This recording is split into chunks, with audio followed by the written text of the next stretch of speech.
Hello students, नमस्कार। मैं सुमित महेश्वरी आप सभी का स्वागत करता हूं आपके अपने YouTube channel ours commerce classes में। फ्रेंड्स, लास्ट एक्सेल सीरीज के अंदर हमने 8 नंबर क्वेश्चन को डिस्कस किया था। तो आइए आज हम 8 नंबर क्वेश्चन को एग्जाम के पर्पज से डिस्कस करते हैं। तो आइए फ्रेंड्स, बिना देरी के बढ़ते हैं हमारी आज की क्लास की ओर। तो आइए फ्रेंड्स, आज हम 8 नंबर क्वेश्चन को एग्जाम के पर्पज से डिस्कस करते हैं। एग्जाम के पर्पज से डिस्कस करने के लिए हम सबसे पहले एक टेक्स्ट बॉक्स को ड्रॉ कर लेते हैं। आइए फर्स्ट नंबर क्वेश्चन को सोल्व आउट करते हैं। फर्स्ट नंबर क्वेश्चन गिवन है, total marks achieve by Ram. Ram ने टोटल कितने मार्क्स अचीव किए हैं। तो सबसे पहले हम इस क्वेश्चन को सोल्व आउट करने के लिए टाइप करेंगे सॉल्यूशन नंबर 1, देन एक जस्ट ब्रीफ डिस्क्रिप्शन टाइप करनी है। Calculation of total marks achieved by Ram is. Then जैसा कि हम देख पा रहे हैं कि इन पर्टिकुलर क्वेश्चंस के अंदर हमें सेल एड्रेस गिवन नहीं है, मीन्स हमें बताया नहीं गया कि किस पर्टिकुलर एड्रेस पर हमें फॉर्मूला को अप्लाई करना है, मीन्स फंक्शन को अप्लाई करना है। सो दैट हम डायरेक्ट फंक्शन को अप्लाई करवाएंगे। और जैसे कि हम देख पा रहे हैं कि हमें टोटल मार्क्स बताने हैं, तो हमें यहाँ पर जो फंक्शन अप्लाई करना है वो हमें सम का अप्लाई करवाना है। सबसे पहले हम इक्वल का सिंबल लगाएंगे, सम टाइप करेंगे, ब्रैकेट स्टार्ट करवानी है। देन जो हमें सम करना है वो हमें राम के लिए सम करना है, और जो इसमें सेल रेफरेंस रहेगी वो रहेगी C2 से लेकर C5। सो दैट हम यहाँ टाइप करेंगे C2 colon C5, then bracket close, then यहाँ टाइप करेंगे, देन प्रेस एंटर। तो आइए फ्रेंड्स, अब हम सेकेंड नंबर क्वेश्चन को सोल्व आउट करते हैं। सेकेंड नंबर क्वेश्चन गिवन है, if maximum marks for each subject is 100। यदि ईच सब्जेक्ट 100 मार्क्स का है, then calculate the overall the percentage scored by Sita. यदि ईच सब्जेक्ट 100 मार्क्स का है तो हमें यह बताना है कि सीता ने टोटल कितने परसेंटेज मार्क्स प्राप्त किए हैं। तो जस्ट हम यहां पर ब्रीफ डिस्क्रिप्शन टाइप करनी है। सबसे पहले तो calculation of overall percentage scored by Sita. और जैसा कि हम जानते हैं कि हमें परसेंटेज को कैलकुलेट करने के लिए क्या करना होता है, टोटल ऑब्टेन मार्क्स मीन्स जितने मार्क्स उस बच्चे ने प्राप्त किए हैं डिवाइड करना है मैक्सिमम मार्क्स से, जितने में से उन्होंने प्राप्त किए हैं। तो सबसे पहले हम यहाँ टाइप करेंगे इक्वल का सिंबल, देन सीता के टोटल ऑब्टेन मार्क्स को कैलकुलेट करेंगे, मीन्स सीता ने टोटल कितने मार्क्स प्राप्त किए हैं। तो सबसे पहले हमें इक्वल का सिंबल लगाने के बाद सम फंक्शन को अप्लाई करवाना है, देन ब्रैकेट स्टार्ट, और जो सीता के टोटल मार्क्स को कैलकुलेट करने के लिए जो सेल रेफरेंस रहेगी वो रहेगी F2 से लेकर F5। सो दैट हम यहाँ टाइप करेंगे F2 colon F5, then bracket close. इससे क्या हुआ कि हमें सीता के टोटल ऑब्टेन मार्क्स प्राप्त हो जाएंगे।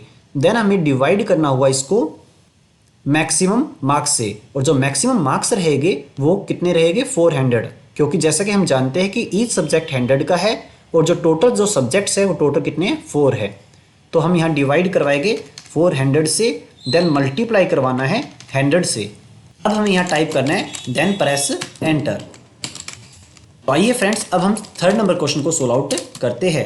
जैसे कि हम थर्ड नंबर क्वेश्चन देख पा रहे हैं कि find the maximum scored in science. हमें साइंस सब्जेक्ट के अंदर मैक्सिमम स्कोर बताना है। तो हम यहाँ पर टाइप करने वाले हैं calculation of maximum scored in science subject is, और जो हमें मैक्सिमम स्कोर्ड को कैलकुलेट करने के लिए जो फंक्शन अप्लाई करना है वो करना है मैक्स का। तो हम टाइप करेंगे equal MAX bracket start, then जो हमें सेल रेफरेंस लेनी है वो लेनी है C5 से लेकर F5, C5 कोलन F5। अब हम यहाँ टाइप करेंगे, देन प्रेस एंटर। आइए फ्रेंड्स, अब हम नेक्स्ट क्वेश्चन को सोल्व आउट करते हैं। फोर्थ नंबर क्वेश्चन गिवन है, count the cell having the marks which more than 75 among all subjects. हमें सभी सब्जेक्ट्स के अंदर चेक करना है कितने ऐसे सेल्स है जिनमें ग्रेटर देन 70 मार्क्स लिखे हुए हैं। तो इस पर्टिकुलर क्वेश्चन को सोल्व आउट करने के लिए हमें यहाँ टाइप करना है calculation of cells which have more than greater than 75 marks is.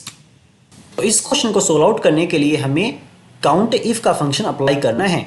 देखिएगा, जैसा कि हमने आपको लास्ट लेक्चर में भी बताया था, जो काउंट इफ का सिंटैक्स रहता है वो क्या रहता है, equal count if bracket start range comma criteria. तो आइए अब हम स्टार्ट करते हैं। सबसे पहले हमें टाइप करना है इक्वल का symbol, then count if function को हमें स्टार्ट करना है, मीन्स टाइप करना है। देन हमें जो रेंज लेनी है, जिसमें से रेंज मीन्स जिसमें से हमें ग्रेटर देन 75 चेक करना है। तो जो रेंज रहेगी वो रहेगी C2 से लेकर F5। हम यहाँ टाइप करेंगे C2:F5। देन हमें कोमा लगाना है। देन हमें क्राइटेरिया बताना है। क्राइटेरिया मीन्स आपकी पर्टिकुलर कंडीशन क्या है। तो जैसा कि हम देख पा रहे हैं कि जो हमारा क्राइटेरिया है वो है मोर देन 75। सो दैट हम यहाँ टाइप करेंगे डबल कोटेशन में ग्रेटर देन 75। जैसा कि हम जानते हैं कि यदि हम कोई न्यूमेरिकल वैल्यू लिखते हैं तो विदाउट डबल कोटेशन लिखना होता है। पर जैसा कि हमने यहाँ पर ग्रेटर देन का सिंबल लगाया है, सो दैट ये एक अल्फाबेटिक वैल्यू बन चुकी है, इसीलिए हमने डबल कोटेशन में हम यहाँ टाइप करने वाले ग्रेटर देन 75। अब यहाँ हम टाइप करेंगे देन प्रेस एंटर।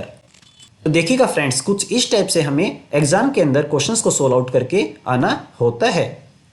फ्रेंड्स, यदि आपको किसी भी पर्टिकुलर क्वेश्चन में डाउट रहती है तो आप हमें कमेंट करके पूछ सकते हैं। Okay friends, thank you for watching this video. Please subscribe and share this channel.